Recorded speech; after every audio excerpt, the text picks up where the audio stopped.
एक राजा को सदैव बुद्धि से शासक और मन से साधारण प्रजा का हितैषी बने रहना चाहिए।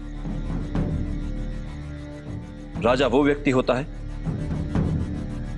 जिसे बहुजन के हित में सामाजिक संतुलन बनाए रखने के लिए चुना जाता है। प्रजा ही अपने लिए एक राजा को चुनती है, इसलिए एक सच्चा राजा वो होता है जो अपनी प्रजा के हितों के उत्तरदायित्व का वहन करता है।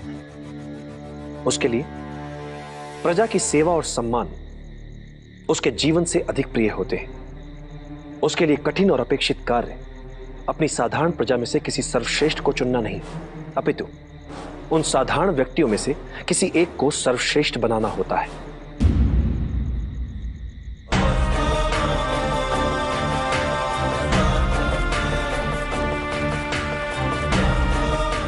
एक राजा के लिए सबसे बड़ी चुनौती होती है पूरे देश को सफलता और समृद्धि के महान लक्ष्य को प्राप्त करने के लिए न केवल उन्हें प्रेरित करे, अपितु प्रजा के लिए ही उन्हें प्राप्त करके भी दिखाए। एक राजा को उसकी सेना अमर नहीं बनाती और ना ही उसका धन वैभव। उसे अमर बनाते हैं उसके बनाए हुए मित्र, उसके किए हुए भले कार्य, उसकी अर्जित की हुई सद्भावना और सत्यनिष्ठा।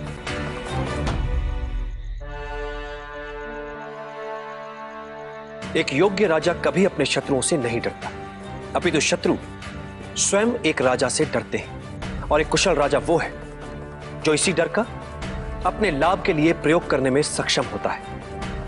और बुद्धिमान राजा वो है जो राजा का कर्तव्य निभाते हुए भी ये कभी नहीं भूलता कि वो एक साधारण व्यक्ति ही है, जैसा कि प्रजा में एक साधारण व्यक्ति होता है।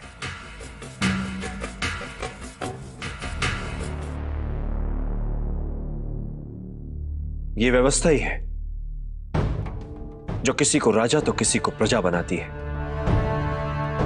और ये व्यवस्था कई छोटे छोटे साधारण जनों से बनती है। इसलिए राजा जो करे जो सोचे तो साधारण जनों के हित में। प्रजा का विश्वास और समर्थन एक साधारण राजा को असाधारण, शक्तिशाली और लोकप्रिय राजा बनाता है। और जब भी राज सिंहासन पर बैठो, एक बात सदैव याद रखो, जब तक बहुजन हिताय बहुजन सुखाय वाली नीति पर नहीं चलोगे, सिंहासन पर बने नहीं रह पाओगे।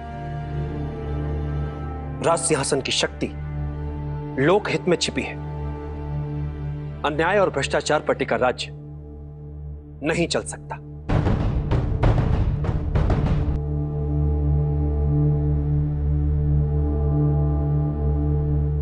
वचन देता हूं आचार्य, मैं सदैव आपकी अपेक्षाओं पर खरा उतरने का प्रयास करता रहूंगा।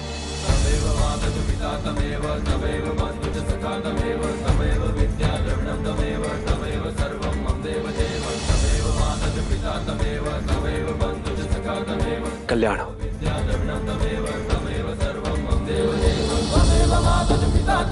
तमेव